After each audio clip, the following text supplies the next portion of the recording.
प्यारे सज्जनों, संत महापुरुषों की वाणी अलौकिक होती है। उनके पवित्र वचन तीनों कालों में सत्य होते हैं। जो भी भाग्यशाली संस्कारी आत्माएं उनके वचनों को अपने हृदय में धारण करते हैं, शांत चित्त होकर के उनको श्रवण करते हैं और उन वचनों के अनुसार अपने आप को ढालते हैं, वे निस्संदेह ही अपने जीवन में सच्चे सुख को प्राप्त करते हैं। महापुरुषों के वचन है कि मालिक के सामने तुम्हारी चतुराई काम नहीं आएगी। मालिक को तो सरलता और सादगी ही प्रिय लगती है। यदि तुम सत्यता के मार्ग पर चल रहे हो तो सफलता तुम्हारे साथ है। अगर तुम हृदय से शुद्ध हो तो मालिक के द्वार पर क्षमा योग्य हो। सच्चा प्रेम तो विहंगम मार्ग होता है। यदि प्रभु का प्रेम नहीं होगा तो फिर तुम्हारा सब कुछ जप तप और सभी पुण्य को ये अहंकार चट कर लेगा। यदि तुम भली बुरी चाहे जैसी भी बात हो मालिक के समक्ष रख दो तो कठिन समय में भी मालिक तुम्हारी सहायता अवश्य करेंगे। तो मालिक से अखंड प्रेम करो। सांसारिक प्रलोभनों और उलझनों में अपने मन को मत लगाओ। जब तुमने एक बार अपने मन को मालिक को अर्पण कर दिया है तो उस मन से ईश्वर के अतिरिक्त और किसी का भी चिंतन कराना अच्छा नहीं है। जब तुम्हारा मन मालिक के प्रेम में रंग जाएगा तो फिर उसके स्मरण के अतिरिक्त एक पल भी नहीं रह सकोगे। जैसे संसारी मनुष्य सांसारिक तमाशों और बाजारों की भीड़ भाड़ में स्वयं को बहलाता रहता है, इसी प्रकार से तुम्हारा दिल, तुम्हारा बहलाव एकांत में एक प्रभु से ही होना चाहिए। जब तुम्हारे भीतर मालिक का नाम बस जाएगा तो मालिक की प्रसन्नता प्राप्त करने के लिए तुम्हें इधर उधर भागने की आवश्यकता नहीं पड़ेगी।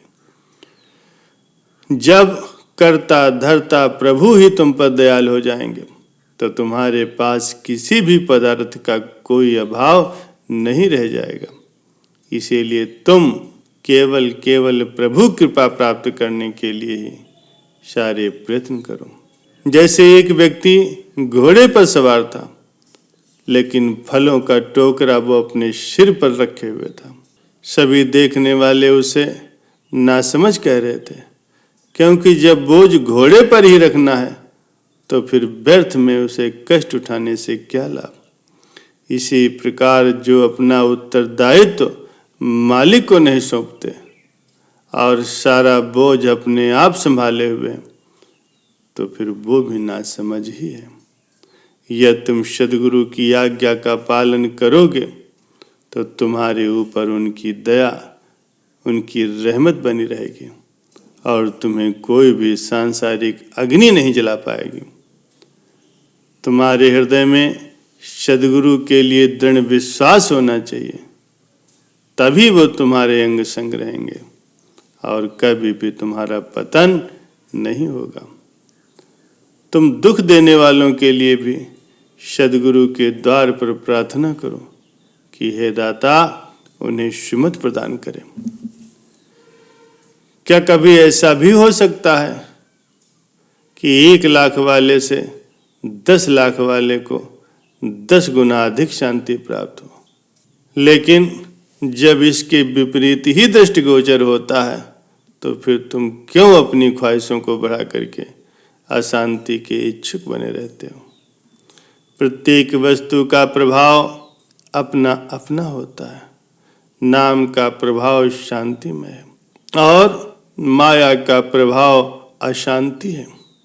अगर शांति प्राप्त करना चाहते हो तो प्रभु नाम का जाप करो। तुम्हारा भाग्य या तुम्हारा अभाग्य तुम्हारे ही शुभ अशुभ कर्मों का फल है। इसलिए मालिक पर कभी भी दोषारोपण मत करो। कई लोग तो कहते हैं कि हम शुभ कर्म करते हैं, फिर भी हमें दुख ही प्राप्त होता है, और वो अमुक व्यक्ति तो अशुभ कर्म करता है और उसके बदले में उसे सुख प्राप्त होता है। प्यारे सज्जनों, सदैव याद रखिए कि ईश्वर अन्यायकारी नहीं है।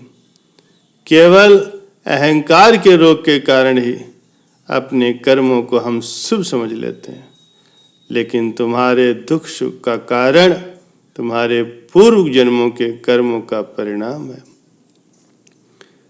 जिसने ममता का त्याग नहीं किया और क्षमता की बातें करता है, उसको थोथा ज्ञानी ही समझना चाहिए। कई लोग संन्यास धारण करके भी गृहस्थाश्रम को श्रेष्ठ बतलाते हैं।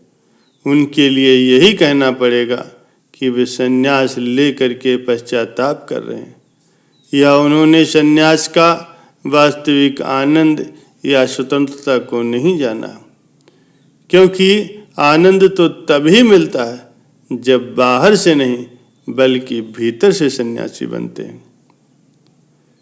कई पुरातन शुभ संस्कारों के बल पर आत्मिक मार्ग पर चलना आरंभ कर देते हैं, लेकिन यदि समय के संत सद्गुरु की चरण शरण ग्रहण नहीं करेंगे तो फिर उन्हें सफलता प्राप्त नहीं होगी। बिना सद्गुरु की चरण शरण, उनकी कृपा से ये जीव माया के चक्कर से बच नहीं सकता। परमार्थ और स्वार्थ एक दूसरे के विपरीत हैं। स्वार्थ को त्यागोगे तो परमार्थ को प्राप्त करोगे।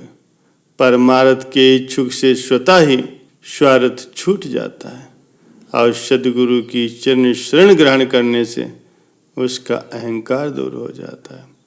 प्रभु कृपा से बंधन छूट जाते हैं।